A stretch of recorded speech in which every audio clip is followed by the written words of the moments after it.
진정한 말하기의 고수는 그저 말을 잘하는 사람이 아닙니다. 다른 사람의 생각을 바꾸고 마음을 움직여 마침내 행동하게 만드는 사람이죠. 당신의 말이 그저 스쳐 지나가는 소음이 아니라 누군가의 인생을 바꾸는 씨앗이 되기를 원하십니까? 반갑습니다. 여러분의 꿈속에 들어가 함께 억지로 걷게 만드는 꿈을 걷는 자입니다. 자신의 생각을 세상에 전하는 법을 배우는 이 귀한 시간. 어제 2부에서는 데일 카네기의 말하는 법을 바탕으로 청중의 마음을 사로잡는 오프닝과 클로징, 그리고 무대 위에서 당신을 프로처럼 보이게 만드는 구체적인 실전 기술들을 배웠습니다. 혹시 앞선 이야기를 놓치셨더라도 걱정하지 마십시오. 오늘의 마지막 이야기는 당신의 말하기를 평범함에서 비범함으로 끌어올릴 가장 강력한 열쇠를 담고 있으니까요. 오늘 마지막 3부에서는 이 위대한 여정을 마무리하며 책의 정수에 저 꿈을 걷는 자만의 통찰을 녹여내 단순히 말을 잘하는 것을 넘어 사람을 움직여 행동하게 만드는 마스터의 화법에 대해 이야기하고자 합니다. 첫 번째, 30초 만에 청중을 장악하는 오프닝 기술. 심리학에는 초두 효과라는 것이 있습니다. 사람들은 가장 처음에 들어온 정보를 가장 오래 기억하고 그 정보가 이후의 모든 정보에 대한 해석의 기준점이 된다는 이론입니다. 연설의 첫 30초는 청중의 뇌에 당신의 연설 전체에 대한 첫인상을 각인시키는 결정적인 순간이죠. 이 짧은 순간을 어떻게 활용하느냐에 따라 청중은 당신의 열렬한 팬이 될 수도 있고 스마트폰을 쳐다보는 지루한 관객이 될 수도 있습니다. 카네기는 이 중요한 순간을 망치는 최악의 오프닝으로 사과와 변명을 꼽습니다.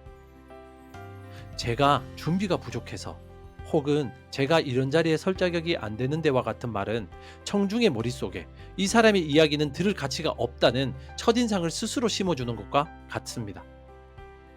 이것은 마치 레스토랑의 셰프가 메인 요리를 내오기 전에 손님에게 오늘 재료가 별로 좋지 않습니다라고 말하는 것과 같죠.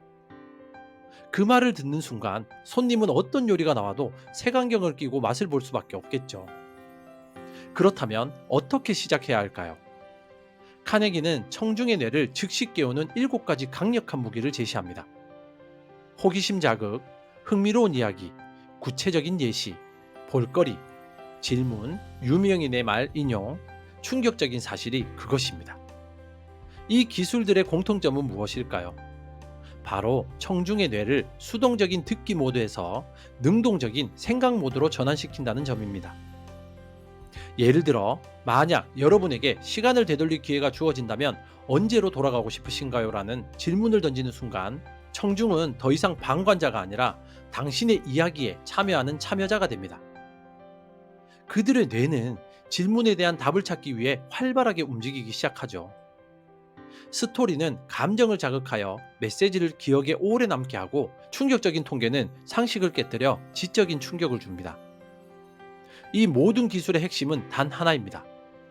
나의 이야기로 시작하는 것이 아니라 청중의 관심사에서 시작하는 것. 청중의 머릿속에 있는 가장 큰 질문이나 가장 큰 문제점과 당신의 연설을 연결하는 것. 그것이 바로 굳게 닫힌 마음의 문을 여는 마스터키입니다.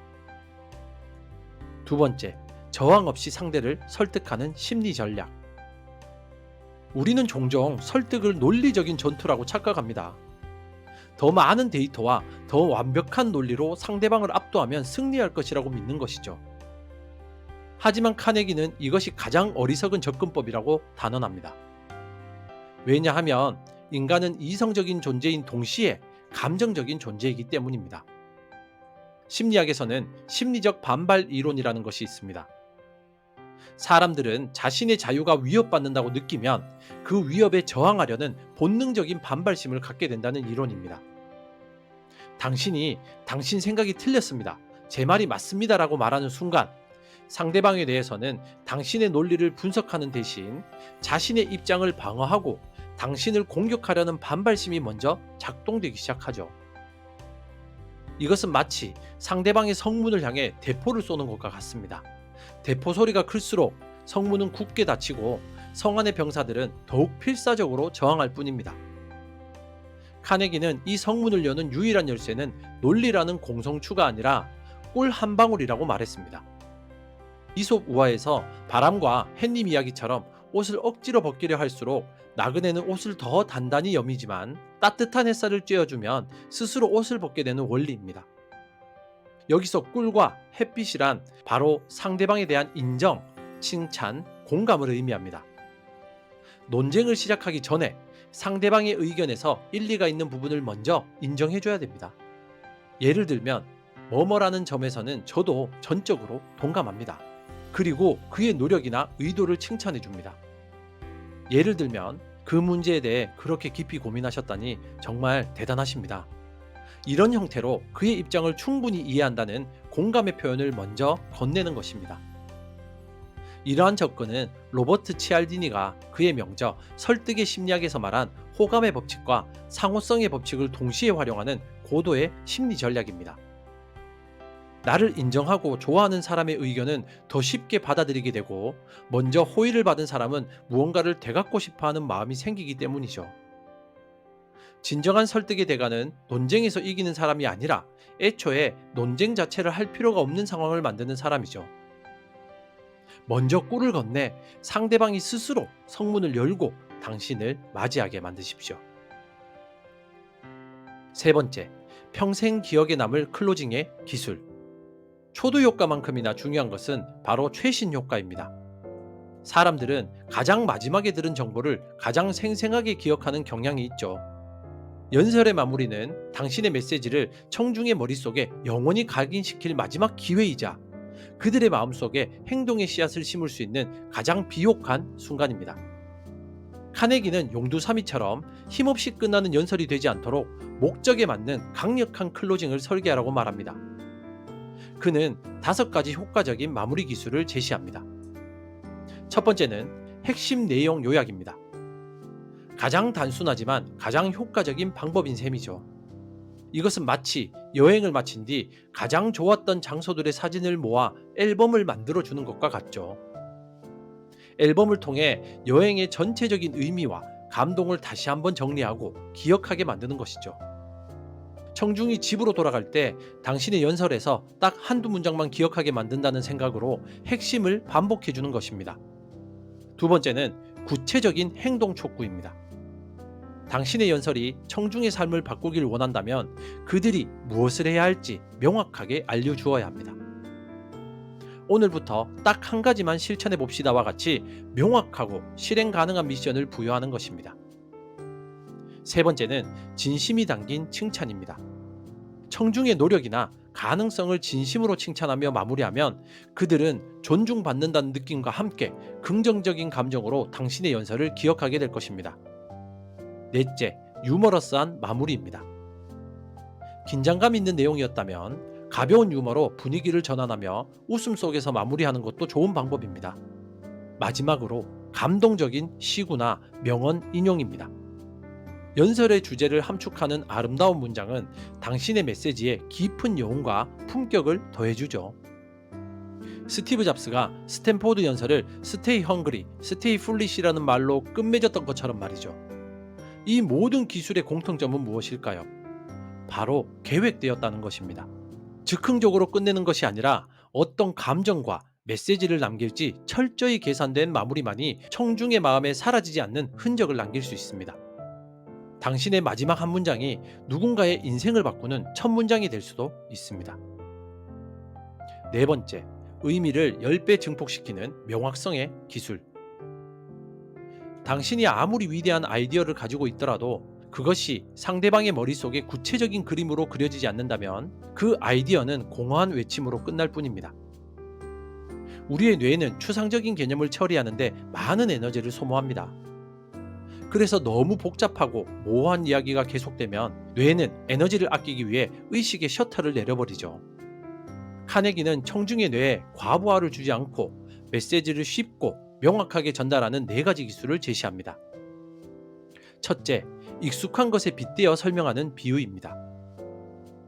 신경 가소성이라는 어려운 개념을 설명할 때 뇌는 숲과 같아서 자주 다니는 길은 고속도로가 된다라고 비유하면 청중은 즉시 그 개념을 직관적으로 이해합니다. 비유는 낯선 외국어를 통역해주는 유능한 통역사와 같죠. 청중이 이해하지 못하는 새로운 개념, 즉 외국어를 그들이 이미 잘 알고 있는 익숙한 개념, 즉 모국어로 번역하여 전달해 주는 것입니다. 둘째, 전문 용어 피하기입니다.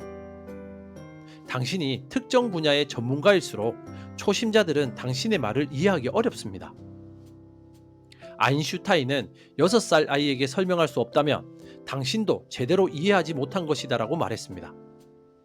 청중의 눈높이에 맞춰 가장 쉽고 보편적인 단어를 선택하는 것이 진정한 소통의 고수입니다. 셋째, 눈에 보이듯 생생하게 묘사하기입니다. 인간의 뇌는 글자보다 이미지에 훨씬 더 빠르고 강렬하게 반응합니다. 그는 용감했다라고 말하는 대신 그는 무너지는 건물 속으로 뛰어들어가 울고 있는 아이를 안고 나왔습니다라고 말하면 청중의 머릿속은 한 편의 영화가 그려지죠. 마지막으로 구체적인 사례와 통계입니다.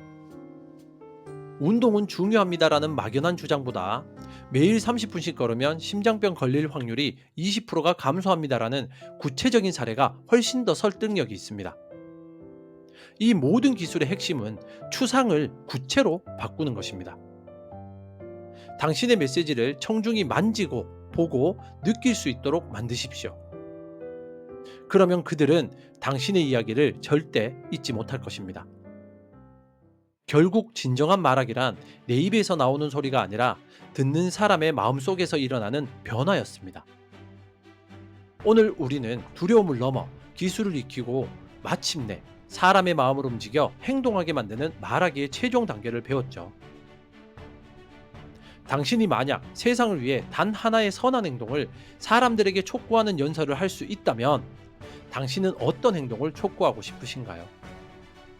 그리고 오늘 배운 모든 기술들을 동원하여 그 행동을 촉구하는 당신만의 가장 강력한 마지막 한 문장은 무엇일지 이곳에 공유해 주시면 감사하겠습니다.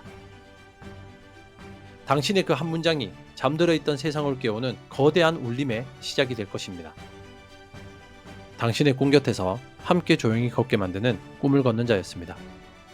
감사합니다.